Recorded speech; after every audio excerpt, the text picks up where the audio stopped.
Chapter 18. Now Jethro, the priest of Midian, Moses' father-in-law, heard of all that God had done for Moses, and for Israel his people, how that Yahweh had brought Israel out of Egypt. Jethro, Moses' father-in-law, received Zipporah, Moses' wife, after he had sent her away, and her 2 sons. The name of one son was Gershom, for Moses said, I have lived as a foreigner in a foreign land. The name of the other was Eliezer, for he said, My father's God was my help, and delivered me from Pharaoh's sword. Jethro, Moses' father-in-law, came with his sons and his wife to Moses in the wilderness where he was encamped, at the mountain of God. He said to Moses, I, your father-in-law Jethro, have come to you with your wife and her 2 sons with her.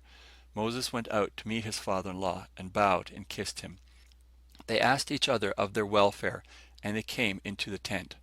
Moses told his father-in-law all that Yahweh had done to Pharaoh and to the Egyptians for Israel's sake, all the hardships that had come on them on the way, and how Yahweh delivered them. Jethro rejoiced for all the goodness which Yahweh had done to Israel, and that he had delivered them out of the hand of the Egyptians.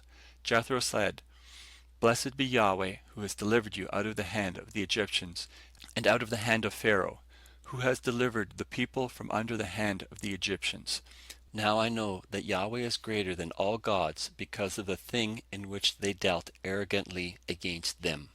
Jethro, Moses' father-in-law, took a burnt offering and sacrifices for God.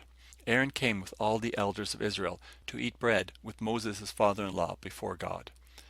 It happened on the next day that Moses sat to judge the people, and the people stood around Moses from the morning to the evening.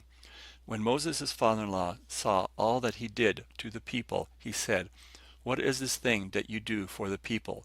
Why do you sit alone, and all the people stand around you from morning to evening? Moses said to his father-in-law, Because the people come to me to inquire of God.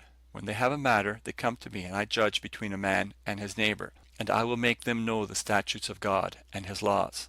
Moses' father-in-law said to him, The thing that you do is not good. You will surely wear away, both you and this people that is with you, for the thing is too heavy for you.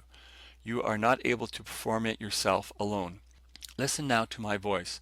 I will give you counsel, and God be with you. You represent the people before God, and bring the causes to God. You shall teach them the statutes and the laws, and shall show them the way in which they must walk, and the work that they must do. Moreover, you shall provide out of all the people able men, such as fear God, men of truth, hating unjust gain, and place such over them to be rulers of thousands, rulers of hundreds, rulers of 50s, and rulers of 10s. Let them judge the people at all times. It shall be that every great matter they shall bring to you, but every small matter they shall judge themselves. So shall it be easier for you, and they shall share the load with you. If you will do this thing, and God commands you so, then you will be able to endure, and all of these people will also go to their place in peace.